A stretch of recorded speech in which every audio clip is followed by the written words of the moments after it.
Buenas tardes, queridos hermanos. Para nosotros es una gran alegría volvernos a encontrar en otro estudio más del Libro de los Espíritus. Hoy con un invitado que está por segunda vez con nosotros y es una alegría que nos vuelva a acompañar.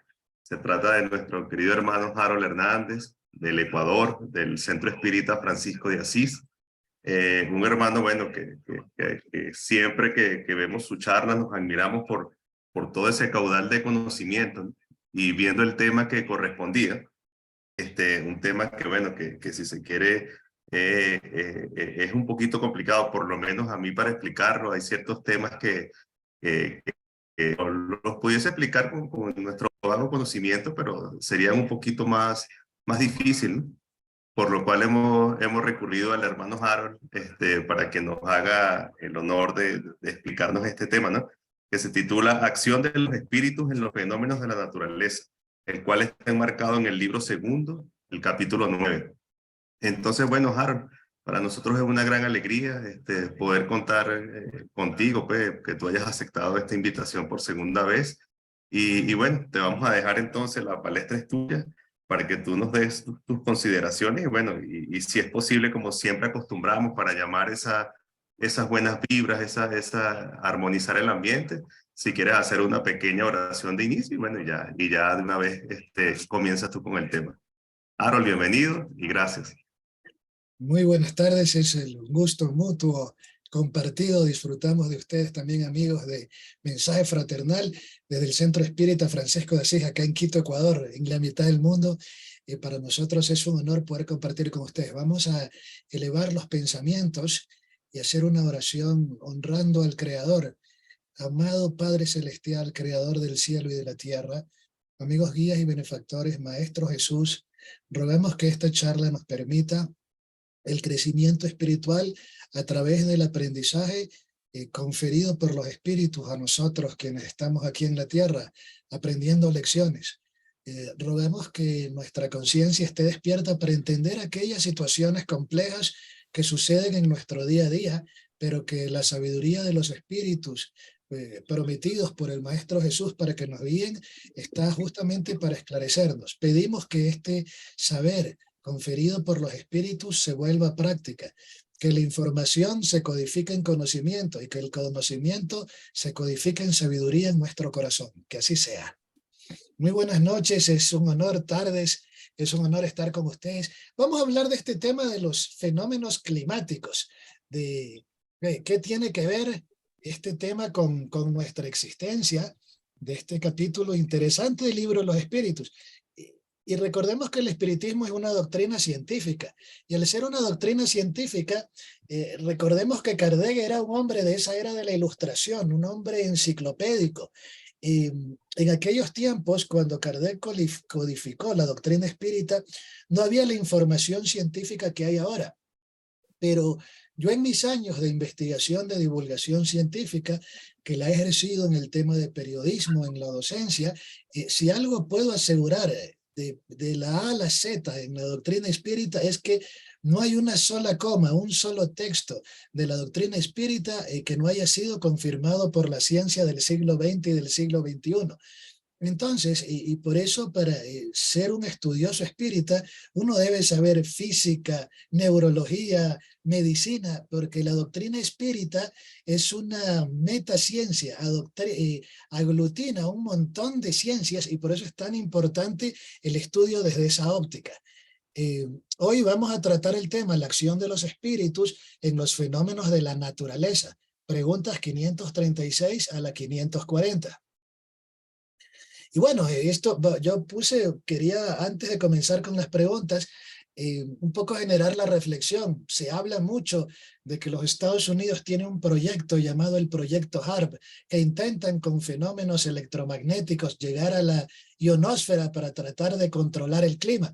Y por ahí puede ser una fantasía conspiranoica, puede ser un proyecto, pero esas son las grandes como intentos del ser humano de pretender poderes cósmicos divinos. Pero vamos a ver qué sucede en realidad en los mundos espirituales más allá de la ciencia ficción.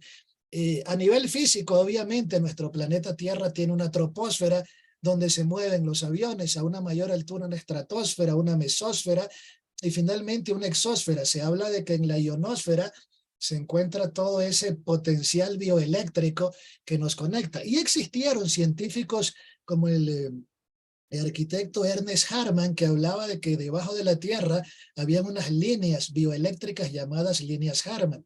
Es decir, a lo largo de la historia, estos fenómenos de flujo de energía han sido estudiados y en el tema climático corresponden.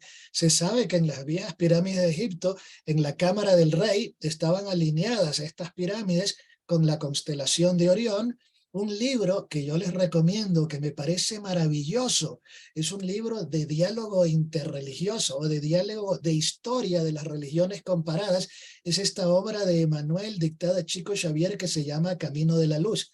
Y nos dice muy concretamente, al parecer, los egipcios venían con una sabiduría cósmica del mundo de donde vinieron.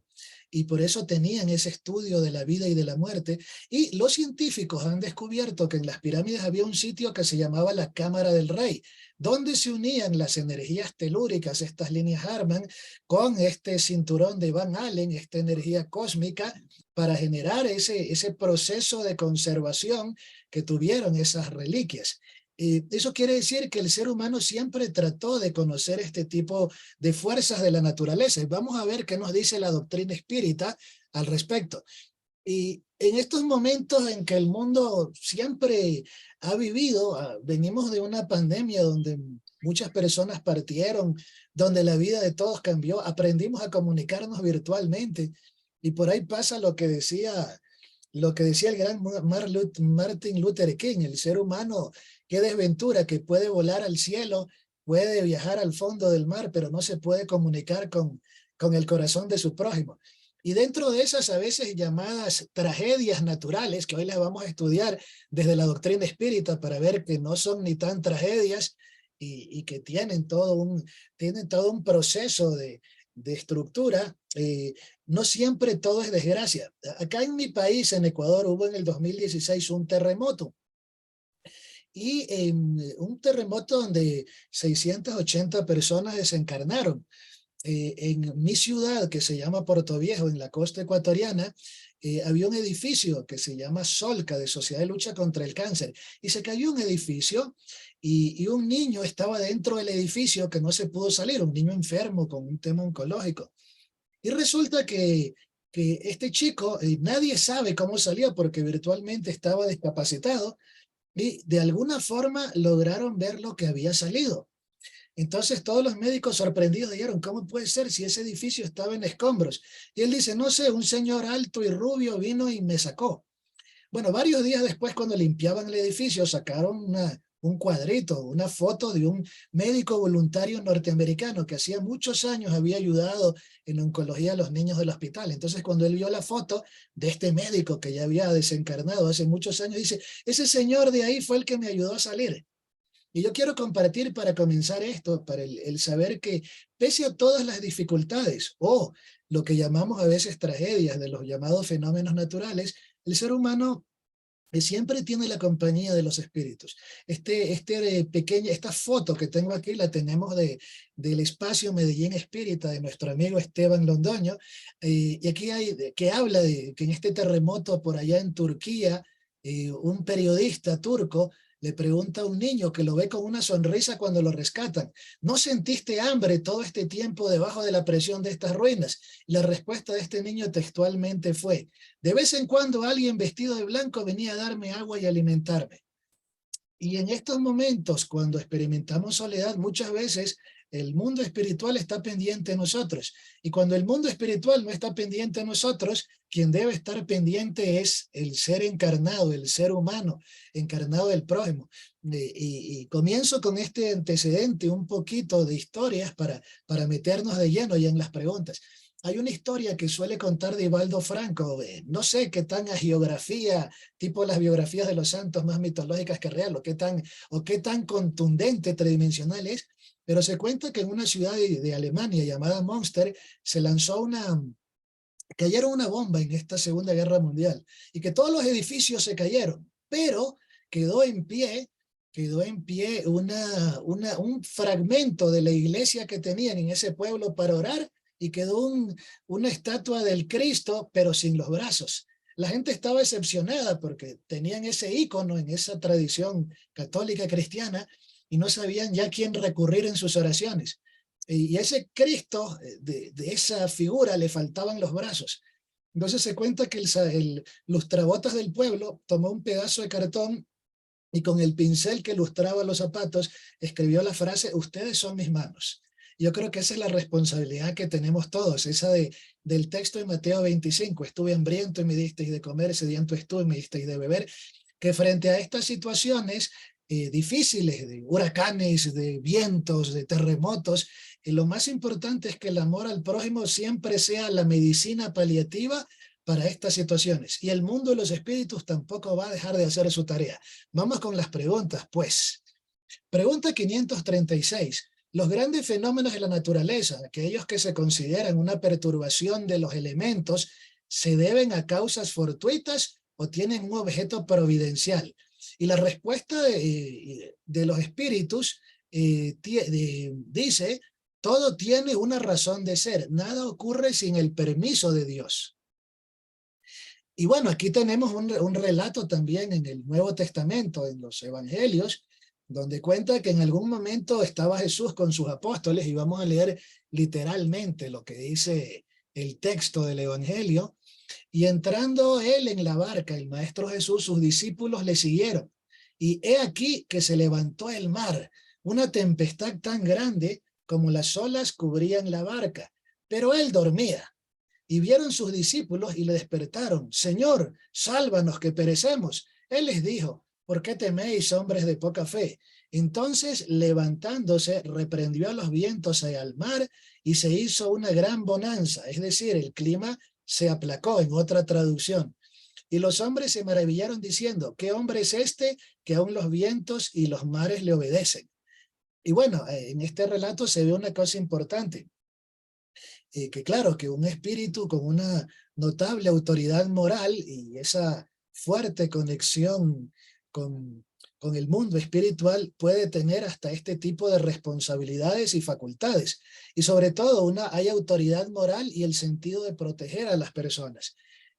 Vamos avanzando un poquito para ver una siguiente pregunta y ahondar en este tipo de temas.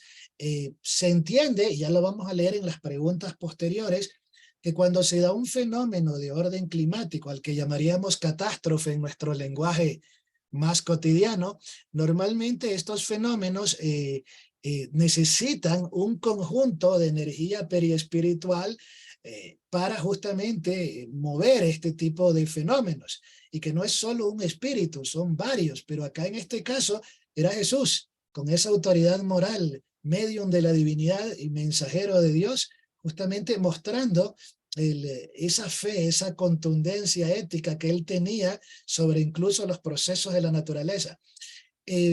Pregunta 536A. ¿Esos fenómenos siempre tienen al hombre por objeto? Y de pronto por aquí Kardec, que era muy ingenioso, buscaba saber si había dedicatoria para moralizar, para castigar al ser humano. Que hoy en día castigar no se lo entiende como una figura represiva, sino ajustarte a la ley. Y dicen los espíritus, a veces tienen una razón de ser directa para el hombre, pero su único objeto también suele ser el restablecimiento del equilibrio y la armonía de las fuerzas de la naturaleza. Y a veces esa razón de ser, como dice que es para el hombre, a veces las llamadas tragedias, las pandemias, estos procesos lo que nos hacen es reflexionar. Cuando uno revisa con un poco de profusa reflexión la historia de las pandemias, la peste bubónica de la época medieval en Europa, uno se da cuenta que después de esa tragedia se replanteó mucho en la economía en Europa, que las bellas ciudades de arquitectura italiana se embellecieron mucho más. En nuestro mundo, luego de la pandemia, surgieron el mundo de los negocios virtuales, la inmediatez, una nueva forma de comunicación. Algunos, en cambio, salieron más patologizados.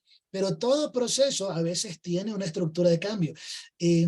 Estas tragedias naturales muchas veces hacen lo que la Navidad solo a veces hace por un día: despertar la solidaridad, y a veces más permanentemente. Yo recuerdo acá en mi país cuando hubo este terremoto que arrasó con muchas vidas y que generó un shock psicológico. Siempre cuando ves tu edificio, el edificio estatal, la iglesia del pueblito, para los seguidores de una tradición religiosa, o el centro espírita que también se pudiera caer en un terremoto, uno dice, este es un lugar donde la gente se aglutina a hablar del amor y el shock psicológico es fuerte. Pero así como hay ese shock psicológico que cambia la estructura humana, también hay episodios amorosos maravillosos. Acá en mi país pasaba, y yo supongo que pasa en todos lados cuando sucede, que tomábamos las latas de atún de los alimentos enlatados y la gente le decía, sí se puede, no te rindas, ponle ganas. Acá en el territorio andino, en Colombia, en Perú, en Ecuador, por ahí tenemos ciertas expresiones llamadas quichuismos, y hay una que es ñeque, ponle ñeque. Ñeque en el idioma quichua quiere decir músculo, ponle ganas. Por allá más al sur, en Argentina le dicen ponle polenta, y en Japón, cuando hay un terremoto y la gente le dicen levántate, ya las cosas, le dicen gambaru. Cuando hubo el terremoto en Kobe era gambaru Kobe. Es decir, ese tipo de actitud, lejos de las desgracias llamadas así, de generarnos un suplicio, más bien a veces tienden a ese despertar humano porque no nos habíamos dado tiempo para la caridad y eso a veces genera un despertar maravilloso. Yo hace poco tiempo fui a esta ciudad, Puerto Viejo, que había sido... que había sido la testigo de este terremoto, y uno ve que ahora los parques se han levantado, están más bonitos. Es decir, después de la tormenta viene la esperanza, suena dicho popular trillado, pero sucede. Entonces, ese tipo de lecciones tienen ese aprendizaje. Pero también aquí nos habla en esta respuesta que suele ser el objetivo, el restablecimiento del equilibrio y la armonía de las fuerzas físicas de la naturaleza. Y eso todavía está medio abstracto. ¿Cómo lo explicaríamos con ciencia del siglo XX, esto del objetivo? Este científico que está aquí se llama James Lovelock. En el año 1965, la NASA lo invitó para que trataran de buscar una hipótesis en la que encontraran vida en Marte, ese deseo del ser humano de colonizar otros planetas. No hemos aprendido a vivir bien en este planeta y queremos colonizar otros, o queremos colonizarlo cuando lo terminemos de dañar. Y yo creo que si es un planeta, que un mundo de regeneración, habrán seres inteligentes que vayan encarnando y a los que trataremos de dejarle los espíritus de esta época y a otras escuelas de luz, porque esa tarea es para toda la gente que hace el bien. Un planeta, una educación mejor para que vengan unas mejores generaciones. Pero bueno, este científico James Lovelock desarrolló en 1969 una hipótesis llamada la hipótesis Gaia, que habla de que el universo es un sistema ordenado. Y me regreso a la diapositiva anterior. Dice, a veces, lo volvemos a leer, la respuesta de los espíritus, a veces tienen estos fenómenos una razón de ser directa para el hombre, que por ahí la respuesta está en ese tema del despertar de la solidaridad. Pero su único objeto también suele ser el restablecimiento de equilibrio en las fuerzas de la naturaleza. ¿Y qué dice entonces la hipótesis Gaia del científico James Lovelock, que era un genio, era meteorólogo, médico, era un científico, diríamos, de alta gama?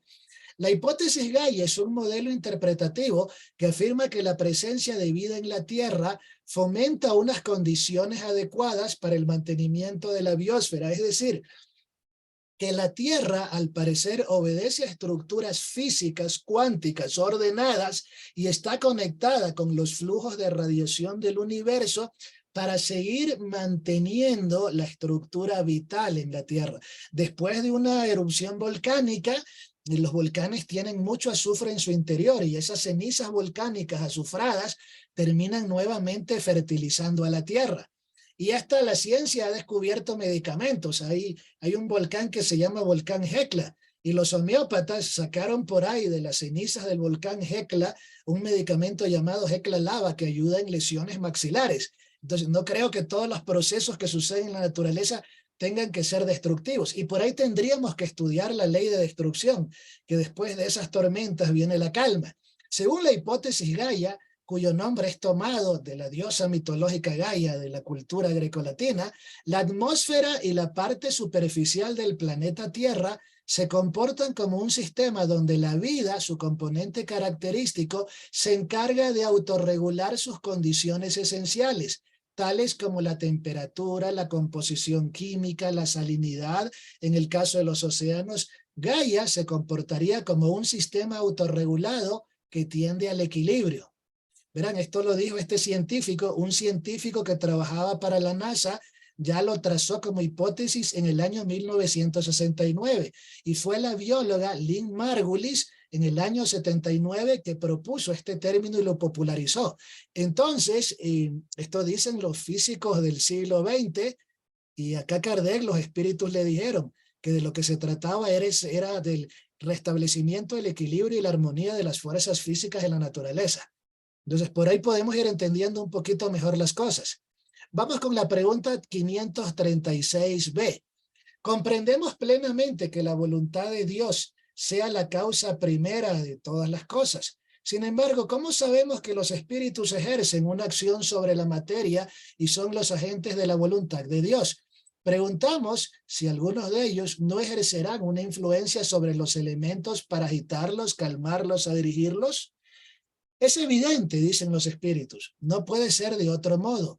Dios no se entrega a una acción directa sobre la materia. Sus agentes se dedican a eso en todos los grados de la escala de los mundos. Siempre es importante entender que cuando Kardec trazó la escala espírita codificada gracias a la ayuda de los espíritus en las preguntas 100 a 113, el libro de los espíritus, habló de la parte ética de los espíritus.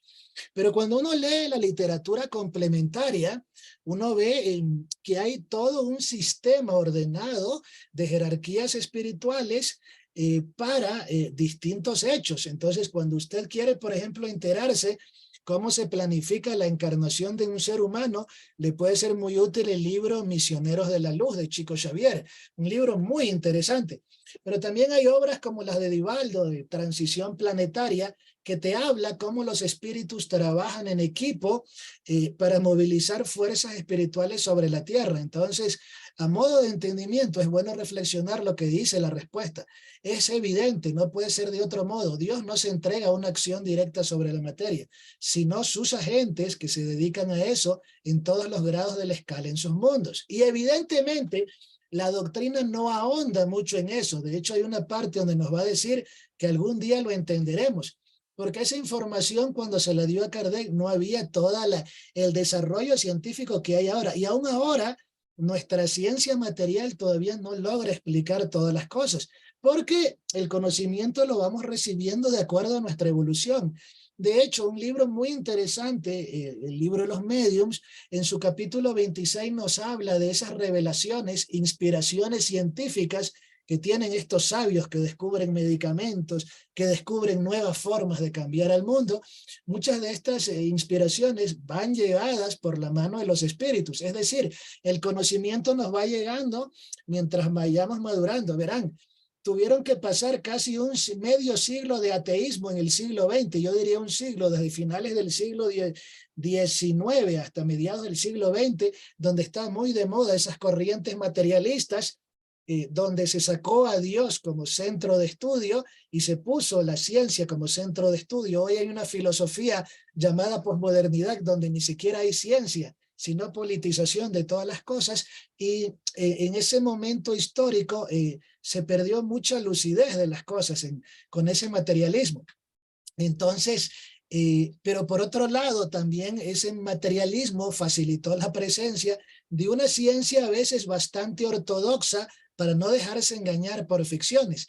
Divaldo Franco dice el espiritismo es una perfecta comunión entre la más ortodoxa ciencia positivista con la filosofía clásica, aristotélica, socrática y las grandes corrientes de filosofías que hacen crecer al ser humano, que comulga con la maravillosa ética de Jesús. El espiritismo es un nuevo paradigma, un nuevo modelo de ver las cosas.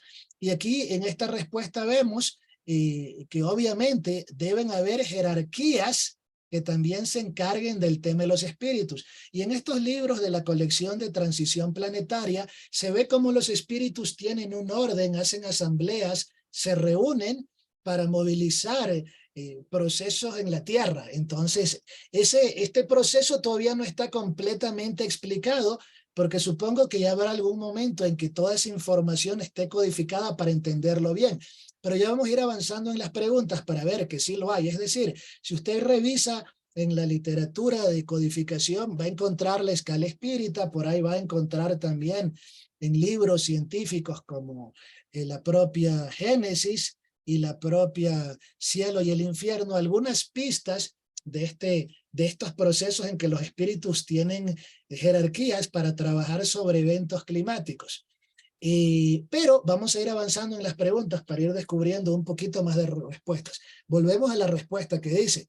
Entonces, leamos un poquito parte de la pregunta entonces. Comprendemos plenamente que Dios es causa primera de todas las cosas. Sin embargo, ¿cómo sabemos que los espíritus ejercen una acción sobre la materia y son los agentes de la voluntad de Dios? Preguntamos si algunos de ellos no ejercerán una influencia sobre los elementos para agitarlos, calmarlos o dirigirlos. Es evidente, como no puede ser de otro modo. Dios no se entrega a la acción directa sobre la materia. Sus agentes se dedican a eso en todos los grados de la escala de los mundos. Esto nos hace entender que también cada planeta tiene asignado un grupo de jerarquías espirituales que realizan esos trabajos. Y por eso es que yo les ponía esa imagen de Jesús deteniendo el clima. Por eso es que uno de los nombres que se le da a Jesús es Príncipe de Paz. Y recordemos eso, en Jesús eso de paz para la humanidad es esencial. Cuando nace Jesús, cuando encarna Jesús, aparecen los espíritus a los pastores y le dicen, gloria a Dios en las alturas y en la tierra, paz a los hombres de buena voluntad. Y cuando se va el Maestro Jesús, no les da un pergamino, no les deja un texto sagrado, nada de ese tipo de cosas ritualísticas. Solamente les da un legado, mi paso os dejo, mi paso os doy. Entonces, deben haber un montón de jerarquías espirituales asignadas a los mundos que van a trabajar en ese tipo de procesos de generación, de movilizar a veces leyes de destrucción para que estos espacios planetarios se regulen.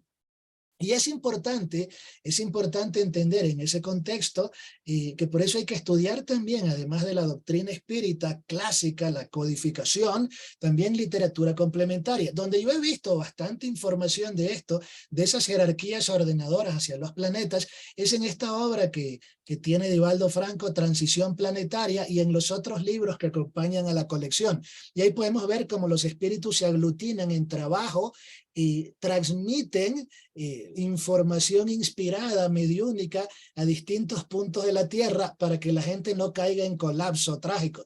En la propia pandemia pudimos ver que en Italia, cuando la peste pandémica arrasaba vidas y puso de rodillas a los grandes sistemas clínicos europeos, la gente aún colocaba bolsas de comida para compartir con su amigo. Y mientras había gente desesperada que robaba alimentos, había gente buena que dejaba bolsas de comida en las puertas de su casa para que el que no tuviera comiese. Y se agilitaron muchos procesos de compartir el alimento. Es decir, que lo interesante a veces de estos procesos que conducen al sufrimiento colectivo, que se vuelven catástrofes, tragedias, es que se movilizan muchos sentimientos positivos humanos también. Y evidentemente, donde hay espíritus que van evolucionando, se van a movilizar jerarquías espirituales que ayuden más a la Tierra. Pregunta 537. La mitología de los antiguos se basa por completo en las ideas espíritas, con la diferencia de que ellos consideraban a los espíritus como divinidades. Ahora bien, representaban a estos dioses o espíritus con atribuciones especiales. Así algunos estaban encargados de los vientos, otros del rayo, otros de presidir la vegetación. Esta creencia se halla desprovista de fundamento. Y Kardec hace la pregunta para saber si estos mitos que tenían las personas tendrían alguna lógica o probablemente eran parte de un imaginario infantil mágico de esas culturas. Y los espíritus le responden, se halla tan desprovista de fundamento como lejos aún de la verdad. Y a veces los mitos son una forma muy mágica, muy alegórica de explicarnos la cosmogonía, el origen de las cosas. Entonces por ahí el pueblo normando, vikingo, tenía el Thor, por acá en Grecia tenían a la diosa Deméter que cuidaba la vegetación. Los nativos indígenas andinos te hablan de la Pachamama, de la fuerza fertilizante de la tierra, pero en el fondo, respetando las creencias de los ancestros, son mitos que transmiten imágenes simbólicas arquetípicas para poder explicar las cosas. Los mitos en el fondo son el archivo espiritual, mágico, imaginario, a veces sorprendente de las culturas. Y por eso es que hoy hay una ciencia llamada arqueoastrología, que a veces permite entender en esos lenguajes simbólicos si hay algo de científico o de probable. Pero en una notable cantidad de casos sí, los mitos a veces son para aplacar sentimientos de frustración, para dar explicaciones del origen de las cosas y cumplen su función pedagógica, como los cuentos de hadas en los niños. Pero dentro de lo científico, nos dicen los espíritus, se halla tan desprovista de fundamento como lejos de la verdad. Es decir, eran formas primarias para explicar las cosas, pero no de pronto las más adecuadas. Aquí les pongo otra imagen de un científico llamado Frank Tripler. Él desarrolló justamente con otros físicos la teoría llamada el principio antrópico del universo.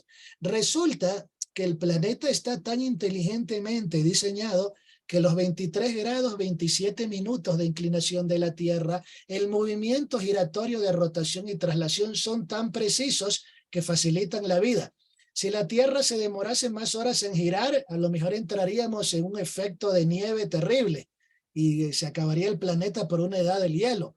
Si la inclinación que tiene la Tierra no la tuviera, muchos vegetales no existieran, porque tendrían otro grado de exposición de luz.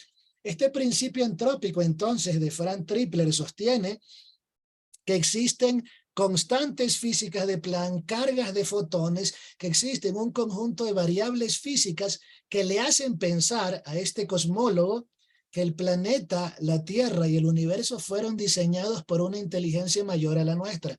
¿Saben por qué este científico nunca se puso de moda? Porque en el universo materialista, en el mundo académico materialista, era más de moda Stephen Hawking, porque Stephen Hawking era ateo. Pero en cambio, esta parte de la ciencia no nos la quieren contar.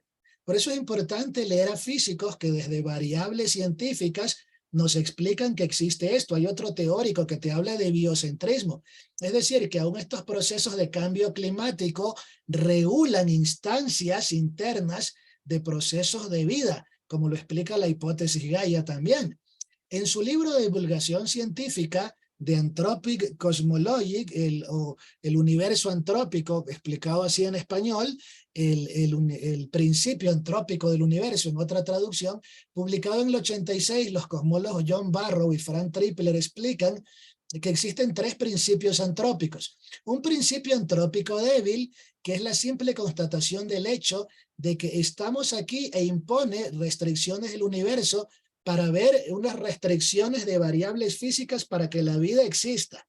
Es decir, que hay un orden cósmico desde las ecuaciones que él presenta, como les decía, la inclinación de la Tierra, el ángulo, la distancia del Sol, el tipo de radiación, determinan que se sostenga la vida. El principio antrópico fuerte, o SAB en inglés, es la afirmación que ha hecho posible la aparición de vida inteligente y era un requisito necesario para el universo.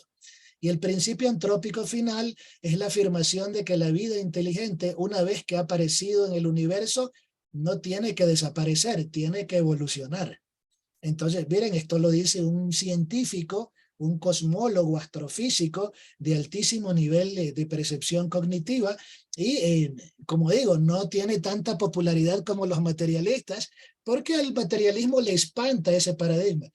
Les preguntaban al físico Max Planck, oiga, ¿y desde cuándo empezaron a aceptar la física cuántica? Y dice, no, si la física cuántica nunca nunca la han aceptado, le dijo al periodista. ¿Y cómo así todo el mundo habla de física cuántica? Ah, no, dice, lo que pasa es que a la física cuántica le empezaron a hacer caso cuando mis detractores empezaron a morirse.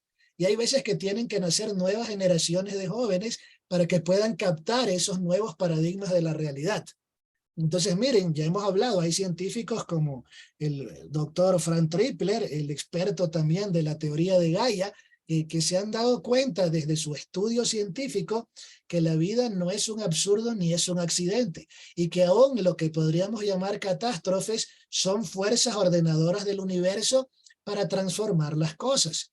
Y ahí tenemos cosas interesantes. Y es un dato valioso que a mí me parece reflexionar. Antes de la pandemia, los volcanes y nevados por acá en Ecuador estaban resecándose. Y si no hay nevados, no hay flujo de agua para muchas poblaciones. Y empieza a haber sobrecalentamiento. Pero con la restricción del tránsito, por lo menos 3 meses, los nevados se regeneraron y muchas tierras que estaban estériles empezaron a reverdecer. Y a veces, como vivimos muy concentrados en el estrés del día a día, no observamos procesos de la naturaleza que nos hablan de la inteligencia que tiene estructural toda la naturaleza. Vamos avanzando, pues. Pregunta 537. Por esa misma razón, 537A, por esa misma razón, pues, podría haber espíritus que habitan en el interior de la Tierra y presidan fenómenos geológicos. Y la respuesta de los espíritus es, esos espíritus no habitan precisamente en la Tierra, pero presiden y dirigen los fenómenos conforme a sus atribuciones. Algún día, y esta es la parte que yo les decía que nos dice la doctrina espírita, algún día tendréis la explicación de todos esos fenómenos y los comprenderéis mejor. Entonces recordemos que el libro de los espíritus fue hecho en el siglo XIX y aún el entendimiento de las cosas no estaba tan avanzado. Pero es interesante, un tema a reflexionar. El par de científicos que ven en la foto ahí son el doctor Stuart Hameroff y el señor Roger Penrose, físico. Curiosamente, Roger Penrose era uno de los mejores amigos de Stephen Hawking, pero al mismo tiempo era ese amigo que siempre tiene una línea de pensamiento contraria a la tuya. Ese amigo que tú eres de una línea política y él es de otra. Ese amigo que tú eres ateo y él es el que tiene fe en Dios. Entonces, Roger Penrose, sin ser un hombre religioso, metafísico, místico, ni espírita siquiera, es un hombre que se ha dedicado a estudiar la conciencia. Y con Roger y con el doctor Stuart Hameroff empezaron a estudiar en los años 90 justamente que existen en las estructuras neuronales unos microtúbulos que son las unidades más pequeñas del citoesqueleto neuronal y que en estos lugares se emiten partículas cuánticas de energía que pueden en determinados estados emocionales fracturar la malla espacio-tiempo tridimensional y entrar en esto que Einstein llamaba el túnel de tiempo, este tipo de relativización del tiempo. Y por eso es que por eso se dan las llamadas coincidencias de muerte que el doctor Peter Fenwick las ha estudiado. Esa que una persona está por desencarnar y su periespíritu se materializa en otro lado para despedirse. Y el hemisferio derecho ha resultado ser en el cerebro una especie de captador de estados intuitivos y emocionales cuando se dan estos fenómenos de comunicación espírita. Entonces, qué interesante que estos físicos cuánticos lo hayan hecho. Y yo me tomo esta hipótesis para entender, entonces, si entre espíritus encarnados hay este tipo de comunicación que la ciencia recién está intentando entenderla, ¿cómo más no va a suceder entre espíritus desmaterializados? Y por eso la respuesta nos dice, estos espíritus no habitan en la tierra, pero presiden y dirigen los fenómenos conforme a las atribuciones. Algún día tendréis la explicación de todos esos fenómenos. Entonces, estos espíritus tienen un modelo de comunicación, tienen una estructura de pensamiento, pero aún todavía no ha llegado toda la información a la humanidad. A veces esto es un poquito como el menú que tienes que comer. Cuando tú eres bebé te dan papillas y tomas leche materna, porque esa es como la alimentación que va a mantener tu microbiota intestinal para que tu cuerpo funcione de maravilla. Cuando ya eres adulto, comes alimento de adulto. Y eso es un poco. Recién estamos en una era en que las ciencias han cambiado de ciencias monodisciplinarias especializadas a ciencias multidisciplinarias, interdisciplinarias y transdisciplinarias. Por eso es que ahora se habla no de agricultura, sino de permacultura.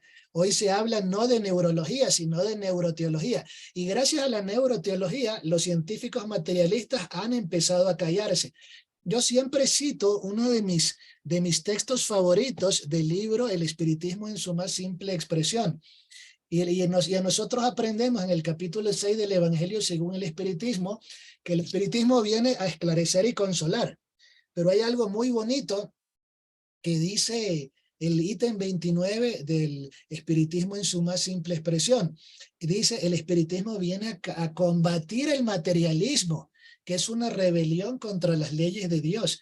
El mayor daño que ha hecho el materialismo al ser humano es hacerle creer que puede ser un Dios todopoderoso con la ciencia, y aún ni siquiera hemos podido explicar cosas como los terremotos, que no se ha podido explicar, no se ha podido encontrar una cura definitiva del cáncer. Es decir, la ciencia es una herramienta de servicio para el ser humano, pero la ciencia materialista es tan limitante que no nos permite entender la belleza de la creación y los grandes atributos de Dios. Pero cuando usted estudia la teoría del universo antrópico, la hipótesis Gaia, la neuroteología, la hipótesis de Penrose-Hameroff, por lo menos esa ciencia nos va haciendo aproximar a una nueva percepción de la realidad.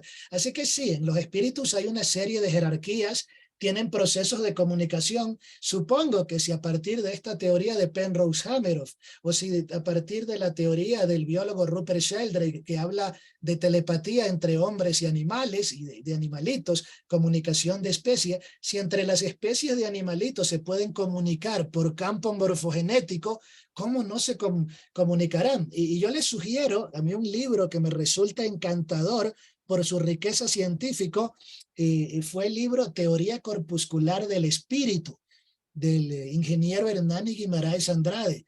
Y entonces, y el libro Psicoántico. En este científico ahí te explica que el periespíritu no es solamente un campo vaporoso, como lo describen muy poéticamente los espíritus, para el entendimiento de la época. Y ya luego viene la literatura de André Luis, que la toma el profesor Hernani Guimaraes Andrade y la analiza desde la física de la época. Entonces dice, el periespíritu tiene moléculas inteligentes, tiene un bión que guarda la información de la encarnación de vidas anteriores. Si usted en la vida anterior cometió el error de suicidarse y se lanzó hecho el kamikaze en un avión, vendrá con pénfigo o con ictiosis, porque esa información vino en el bión, en esa parte de su periespíritu. Pero también hay un perceptón que le permite percibir cosas de su realidad de acuerdo a su crecimiento espiritual. Y hay un intelectón que le permite guardar memoria de sus talentos de vidas anteriores. Entonces, por ahí Hernani Guimaraes aporta una hipótesis muy interesante, que luego fue criticada por el filósofo del espiritismo, por Herculano Pires. Porque entre los científicos también hay discrepancias y de eso se trata la ciencia. Tuvo que pasar que Chico Xavier visitara el laboratorio por orden de Manuel, el laboratorio de Hernani Guimaraes, para que se tomaran en serio sus experimentos de psicobiofísica. Entonces, la ciencia espírita le debe mucho al querido ingeniero Hernani Guimaraes Andrade. Entonces, ahí podemos entender que en el propio periespíritu hay moléculas que trabajan como una estructura organizada.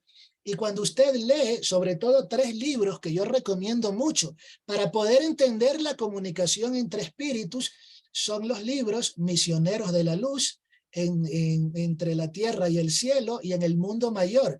En estos libros a André Luis le van relatando los fenómenos de los plexos neurofluídicos nerviosos, esas áreas a las que los esoteristas le llaman chakras. Hay explicaciones de ese contacto telepático entre el espíritu cuando va a encarnar. Hay un capítulo muy bonito en Misioneros de la Luz cuando Segismundo va a encarnar y él no quiere ver a ese papá porque fue con el que se mató en la vida anterior por una mujer que amaban, y ahora esa mujer va a ser su mamá y es la esposa del hombre que odia. Y ese hombre cuando está hablando con su hijo pequeño habla tipo Robocop, es monosílabo, solo dice afirmativo. Papá, ¿y por qué trabajas para que te ganes un pan? Papá, ¿y por qué te casaste con mi mamá? Porque la amaba. Papá, ¿y te gustaría ser papá de nuevo? No sé. Entonces este espíritu Segismundo al otro lado dice, y yo voy a nacer en esa casa con ese viejo tan neurótico.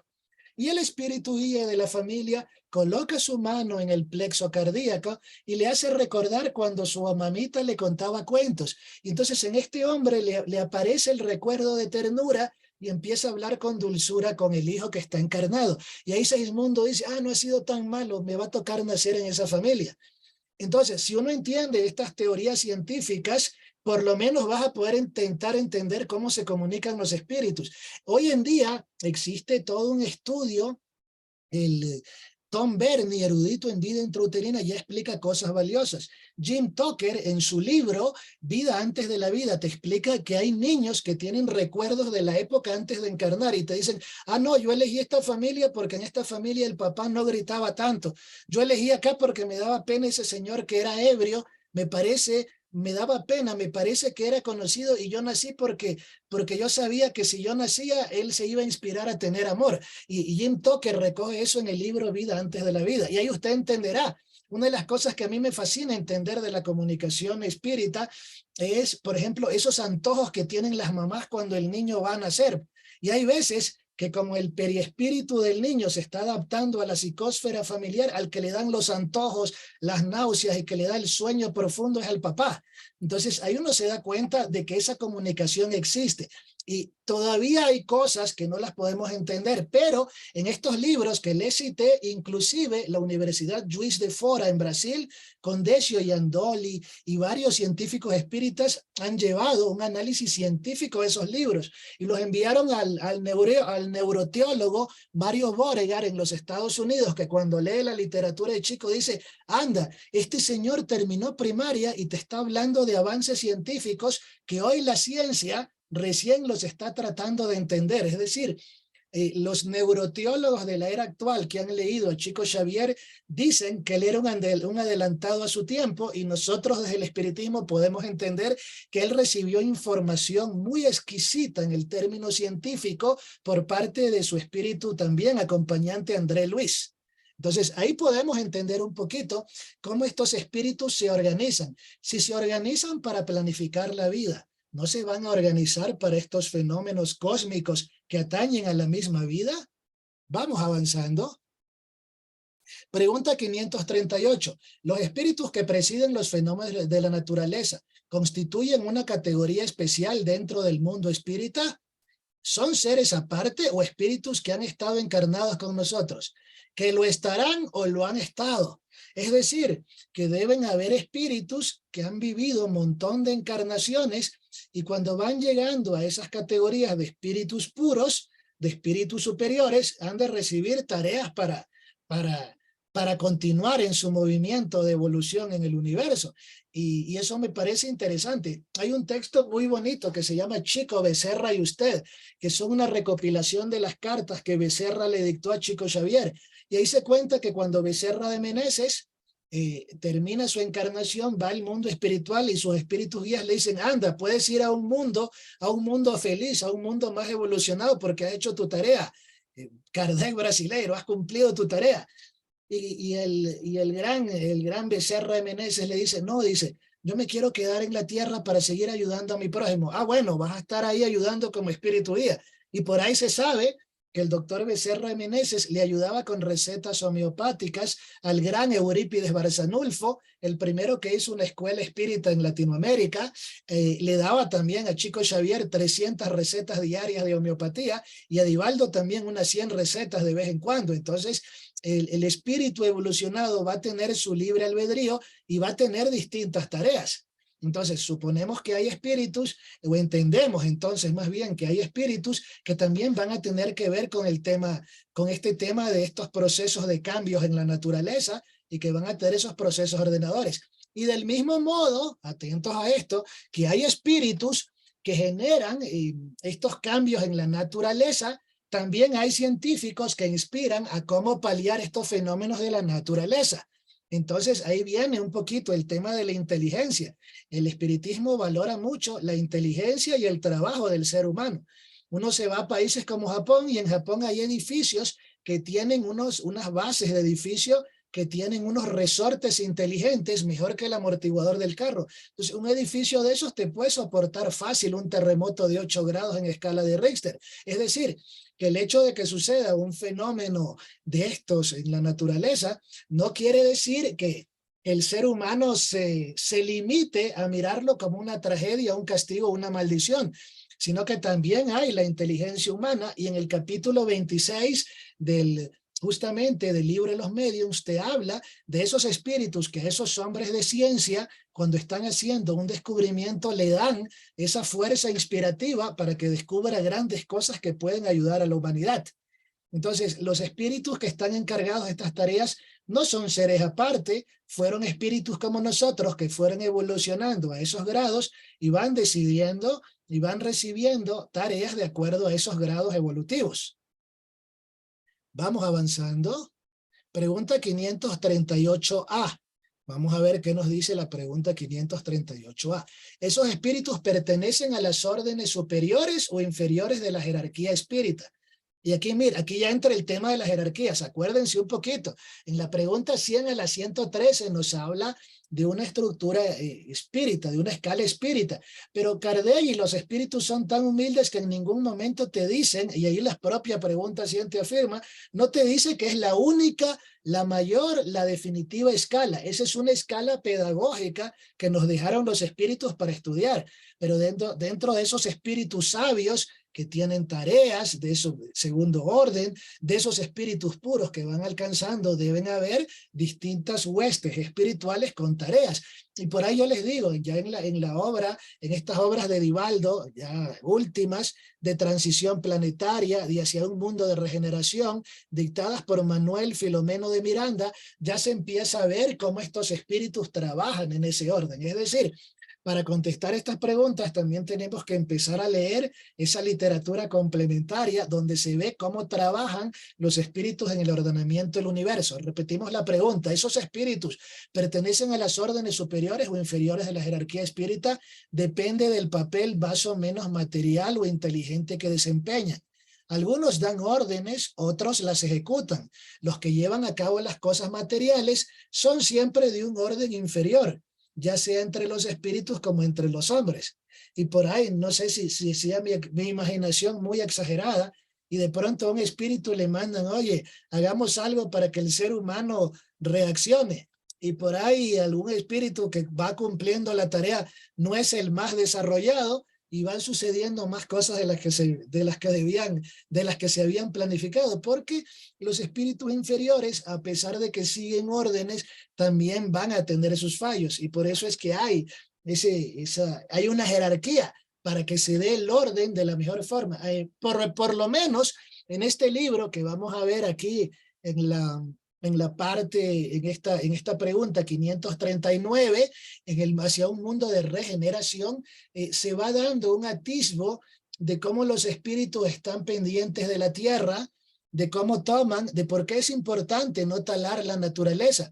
Porque recuerden que los espíritus que están en las aldeas espirituales a veces necesitan fluidos para recuperar su fuerza periespiritual, su memoria, su salud, allá en ese mundo inmaterial. Y hay veces que los espíritus que vienen a la tierra toman fluidos del bosque, de la naturaleza, y preparan esas condumiosas sopas energéticas como las que le daban a André Luis en nuestro hogar. Entonces, por eso es que el ser humano está llamado como hermano, en teoría, más inteligente de la tierra, a cuidar este espacio. Esta pandemia del COVID, espérate un momento, el ser humano atropella, arrasa con la naturaleza, y evidentemente cuando vulneramos a la naturaleza o se devoran animalitos que tienen distintas enfermedades, se puede generar esto, o peor aún, cuando el ser humano quiere jugar a ser un dios y tiene laboratorios genéticos como ese misterioso laboratorio en Wuhan, pueden pasar hecatombes de una que toma atisbos de una guerra biológica que cambió el mundo. Y sin embargo, los espíritus estuvieron pendientes. Y una cosa que a mí me parece fascinante para explicar cómo vivimos esos sufrimientos colectivos es ver cómo en el ser humano hay una creatividad increíble. Yo recuerdo, veía en la pandemia, todo el mundo era preocupado por buscar cuál es el medicamento milagroso, porque aún vivimos en la conciencia mágica esperando milagros. Y en internet te informabas de todo. Y hay gente que se tomaba hasta este asunto de ivermectina, de purgante para ganado. Y la ivermectina te termina dañando la flora probiótica, pero por el efecto placebo, no sé si algunos sobrevivían o qué pasaba ahí. Pero es curioso que los hospitales estaban saturados y muchas personas recurrieron a esa sabiduría ancestral, herbolaria. Y ahí yo veo, oye, ¿qué intuición será esta? Que por ahí me llegó de México una receta. Uno hace periodismo de investigación, uno hace acá en Ecuador terapias naturales. Y entonces vi que habían descubierto los herbólogos de México una fórmula de limoneno, de limón hervido con aspirina, y resulta que el limoneno desinflama el pulmón y la aspirina fue la cápsula que ayudó a destruir los coágulos y los trombos del COVID. Y cuando le preguntaban al hierbatero que decía eso, no sé, dice, tuve un sueño, apareció por ahí un señor vestido de blanco y me dijo que combináramos eso, y por eso es que gran cantidad de personas salvaron su vida porque los hospitales estaban saturados. Es decir, si uno ve la vida con ese optimismo y con esa reflexión se da cuenta que en las tragedias no estamos solitos, ¿sí? Y por eso, miren la pregunta que viene aquí. En la producción de determinados fenómenos, las tempestades, por ejemplo, ¿actúa un solo espíritu o ellos se reúnen en masas innumerables? Hay una historia del Evangelio en el 4.º capítulo, cuando Jesús es llevado a ese ayuno de 40 días y 40 noches, que a lo mejor es un relato simbólico. El 40 era un proceso de purificación. 40 años estuvo Israel por esa terquedad viajando en el desierto. Y Jesús, en esos 40 días aparecen estos espíritus obsesores a probar pues a Jesús. Le dicen, a ver, si eres hijo de Dios, lánzate al precipicio, él mandará ángeles a que te protejan. No, dice, está escrito, tampoco debo probar la voluntad de tu Padre. Si eres hijo de Dios, estás muriendo de hambre, haz que estas piedras se conviertan en pan. No solo de pan vivirá el hombre, el pan que yo traigo es de vida.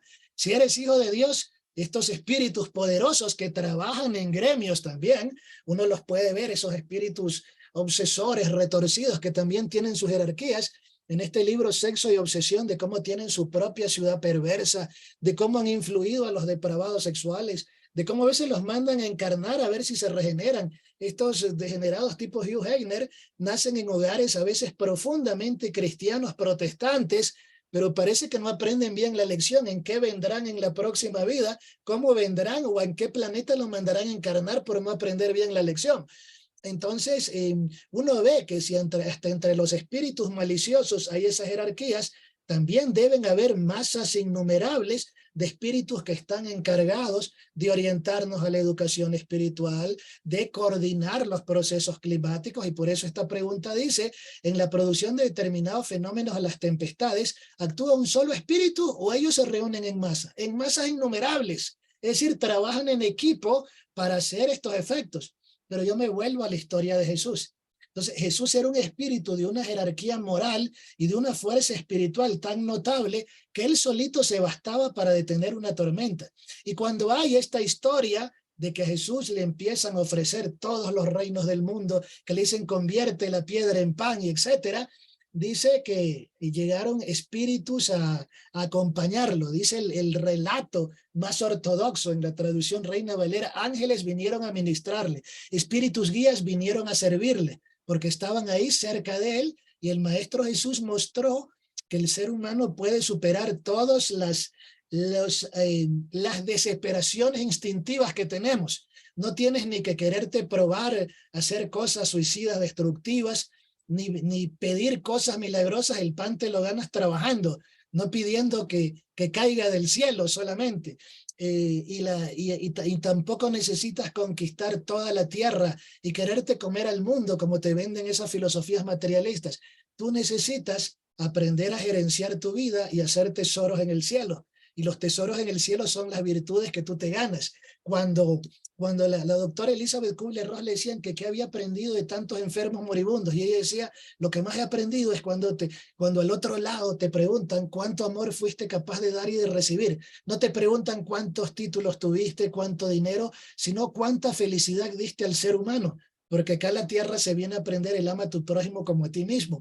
Y acá, estos espíritus actúan en masas innumerables para coordinar estos fenómenos climáticos, y deben haber espíritus que también están coordinando para que los equipos de rescate estén bien. Habrán personas que hicieron su proceso de planificación de vida para que dure ese tiempo, para que en esa tragedia a esa persona le toque. Alguna vez le preguntaban a Divaldo Franco que qué pasa con estas personas que mueren en los incendios en las discotecas, estos noctámbulos, farristas, bohemios, autodestructivos, psicalípticos que van a antros, y qué pasa con ellos que mueren en un incendio. Y muchas veces algunos de ellos vienen a pagar expiaciones. A lo mejor fueron los que quemaron a mujeres en la época de oscurantismo, en la época de inquisiciones. A lo mejor fueron los que persiguieron cristianos, y tarde o temprano no se puede salir de la tierra sin pagar hasta el último óvulo. A lo mejor estas personas que padecen en terremotos en vidas anteriores mutilaron, aplastaron, torturaron a otras personas, y parte de su aprendizaje iba por ahí. Y por ahí escuché alguna hipótesis que alguien en terremotos a lo mejor era quien apedreaba a alguien, que apedreó, que atacó con marejadas de piedras a alguien, y ahora también termina oprimido por piedras. No quiero caer en un imaginario mágico, pero el espírita puede hacer hipótesis. Lo interesante es ver que espíritus esclarecidos como Divaldo también explican de esos incendios en los que mueren las personas. Y hay momentos, en cambio, en que es la irresponsabilidad de un solo ser humano puede cambiar la vida de otros, como estos conductores de carretera que se creen Nigel Mansell, se creen Ayrton Senna, y parece que van en Fórmula 1 y no se dan cuenta que ellos son los responsables de otras vidas. Entonces, también hay un punto en que nuestro libre albedrío puede decidir una mejor situación. Vamos avanzando. Pregunta 540. Miren la energía cósmica. Hoy en día hay este tipo de ciencias de onda holística, la geobiología, y uno se pregunta por qué los pajaritos vuelan en B. Porque sus cristales ferromagnéticos que tienen en el cerebro se alinean con el campo magnético de la Tierra. Y por ahí ellos tienen en su hipocampo, su área de la memoria, una actividad genética milenaria que les permite orientarse. Y ahí usted ve a estos agoreros ancestrales que se llamaban los saoris, que con una varita en forma de B también buscaban agua en los tiempos donde no tenías agua potable. Es decir, el ser humano muy primitivamente siempre tuvo noción de estos campos magnéticos. El espiritismo nos enseña que estos campos magnéticos, fuerzas telúricas y cósmicas, vienen desde un orden espiritual. Pregunta 540. ¿Los espíritus que ejercen una acción sobre los fenómenos de la naturaleza obran con conocimiento de causa en virtud de su libre albedrío o por impulso instintivo e irreflexivo? Algunos sí, otros no. Entonces, si algunos actúan de forma impulsiva e irreflexiva, quiere decir que a veces también hay espíritus maliciosos que tienen sus acciones. Se cuenta que en alguna ocasión Chico Xavier viajaba en una balsa en territorio amazónico, llevando vacunas a niños pobres de una tribu indígena, y que los iba con unos periodistas, y los espíritus empezaron a mover la balsa. El periodista pensaba que eran lagartos, así que él se iba cuidando de los bordes. Él dice, Chico, ¿y qué fue? Y Chico mantenía una calma impresionante. ¿Y qué pasó aquí? Y le dice, anda, le dice, lo que pasa, dice esa expresión brasileña, nosa, Meufilio. ¿Y qué pasó? Le dice, sucede que había unos espíritus que no querían que le llevemos vacunas a los crianzas. Entonces, quisieron mover la balsa, pero yo me mantuve orando todo el tiempo y ya se fueron tranquilitos, necesitaban afecto. Una historia para que vean un poco el poder que tienen los conglomerados de espíritus que pueden ser obsesores y atormentados. Resulta que en una ocasión Chico estaba escribiendo unas cartas. Esto está en el libro Las vidas de Chico Xavier, de Marcel Sotomayor, que es un libro muy reconocido porque Marcel Sotomayor era agnóstico, era totalmente aparte de cualquier cosa espiritual. Y él, un periodista de credibilidad, al relatar la vida de Chico, hizo que muchos materialistas vean en serio la vida de Chico, es decir, le dio ese bonus track. Cuando un materialista se convierte o por lo menos se sacude de su paradigma primitivo, hace que otras personas vean las cosas distintas. Entonces, en En ese contexto de lo que sucedía, cuenta en el libro que Chico estaba escribiendo aceleradamente un montón de cartas de espíritus y un compañero de origen ítalo-brasileño movía el papel y él seguía escribiendo. Entonces que había un muchacho espírita ahí de 1,95 m, un chico afro que parecía luchador de estos combates de lucha libre, un gigante, y que este señor tenía una gran mediunidad, pero muy anímica y estaba muy obsesado. Entonces que él llega con la orden de espíritus a agredir a Chico. Chico era un hombre pequeño y frágil y un hombre de mucha bondad, pero que cuando él llega obsesado por estos espíritus, viene a querer justo agredirlo, pero cuando lo mira Chico, él observa una luz impresionante y él dice, esa luz impresionante en sus piernas, yo no puedo agredirlo, y que él se va con dolor de cabeza, se retira totalmente enojado del lugar, con esa mirada fogosa que tenía, se retira, y que cuando él se retira, todas las sillas del centro espírita se aplastaron, como que hubiera habido un terremoto. Este otro señor que estaba ahí, Chico, se queda impresionado. Y luego de que pase esas cosas, Chico termina de escribir, le dice, ¿qué pasó aquí? Ah, le dice, ese amigo que vino ahí era un medium, pero no muy bien educado y estaba atormentado por espíritus que querían detener la misión del bien, la que está haciendo este centro espírita. Cuando él vio las cartas que estaba escribiendo de espíritus muy esclarecidos, él vio la luz, por eso vio luz en mis piernas, porque vio ese mensaje luminoso y se sintió abrumado por tanta luminosidad de los espíritus. Por eso se retiró, y los espíritus enojados, que no pudieron manipular la situación, rompieron las mesas para que no nos podamos sentar.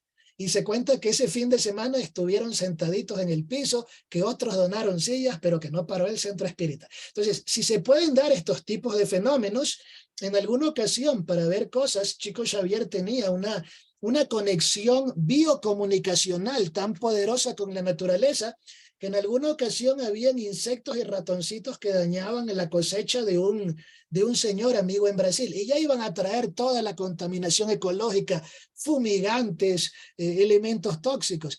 Y en el libro relata Marcel Souto que Chico habló con los insectos, a ver muchachitos, ustedes no van a quedarse aquí molestando, se van a retirar pacíficamente y van a dejar tranquilo este campo, y que al otro día ese campo estaba limpio sin ningún insecticida. Entonces, cuando uno ve las hagiografías, esas historias cuasi mitológicas de los santos, por eso se cuenta que Serafín de Sarov hablaba con los osos allá en la Rusia, ese personaje, un medium extraordinario que tenían allá, Serafín de Sarov, o que el Martín de Porres de los peruanos sentó a comer en el mismo plato al perro, al gato y al ratón. Yo me pregunto, si el perro, el gato y el ratón pueden estar juntos, ¿por qué los políticos no pueden dialogar para tener un mundo más decente? Entonces, uno se da cuenta, si ese tipo de fenómenos suceden, ¿por qué no van a suceder cosas de ese tipo en la naturaleza? Pregunta 540. Los espíritus ejercen una acción sobre los fenómenos de la naturaleza, obran con conocimiento de causa en virtud de su libre albedrío o por un impulso instintivo y reflexivo. Algunos sí, otros no. Haré una comparación. Figúrate esas miríadas de animales que poco a poco hacen salir del mar islas y archipiélagos. ¿Crees que no hay en eso un objetivo providencial y que esa transformación de la superficie del globo no es necesaria para la armonía general? Con todo, no son más que animales del último grado los que llevan a cabo estas cosas, mientras proveen sus necesidades y sin sospechar que son instrumentos de Dios. Pues bien, del mismo modo, los espíritus más atrasados son útiles al conjunto, mientras se ejercitan para la vida, antes de tener plena conciencia de sus actos y de su libre albedrío, obran sobre determinados fenómenos cuyos agentes son sin saberlo. Primero ejecutan. Miren, aquí ya está definida la jerarquía un poquito más clara. Los espíritus dejaron revelado la información a tiempo, lo que se podía y lo que ahora podemos ir entendiendo también. Primero ejecutan. Más tarde, cuando su inteligencia se encuentra más desarrollada, darán las órdenes y dirigirán las cosas del mundo material. Más tarde aún podrán dirigir cosas del mundo moral. Así todo sirve, todo se eslabona en la naturaleza, desde el átomo primitivo hasta el arcángel, pues él mismo comenzó en un átomo, admirable ley de armonía, cuyo conjunto vuestro espíritu limitado no puede captar aún. Entonces, miren esta maravillosa enseñanza. Si uno contrasta la maravillosa doctrina espírita a la luz de la ciencia, puede terminar aprendiendo grandes cosas.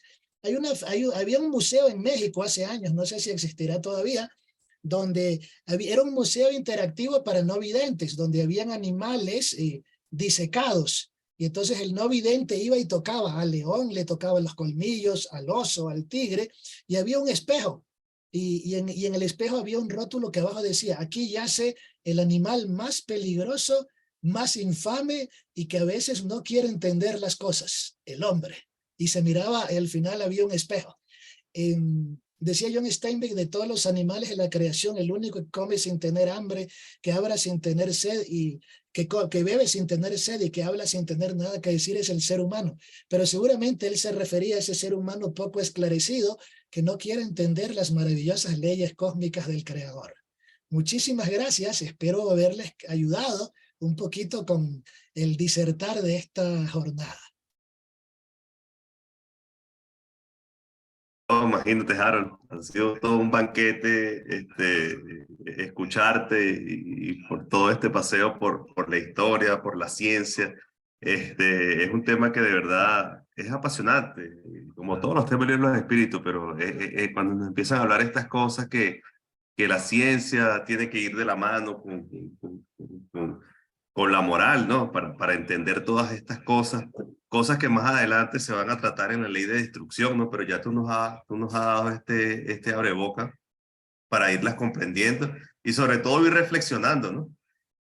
Tú has mencionado unos libros allí de Divaldo que son muy actualizados, pues, que también los recomendamos mucho porque en un mundo globalizado no es como antes, ¿no? Que sucedía un terremoto en determinado sitio y nos enterábamos por allá, por las noticias de prensa, pero ni siquiera se veían esas imágenes, ¿no? Ahora en un mundo interconectado, todo lo que pasa en cualquier parte del mundo nos resuena y entonces el ser humano muchas veces se pregunta por qué, cómo suceden estas cosas.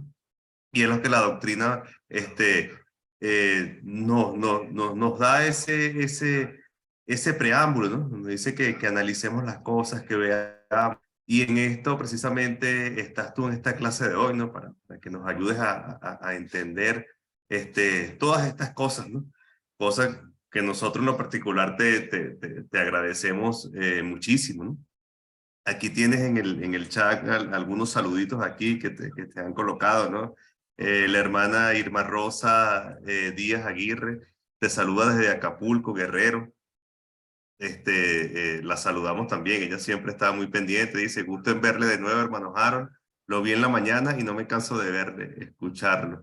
Un abrazo fraternal. Gracias, saludos cordiales. Qué gusto saludarle. Bueno, la hermana Josefa Tambrano dice, muy interesante, muchas gracias a todos por las enseñanzas de hoy. Gracias, Harold. Ella es venezolana, está en Gracias. Chile.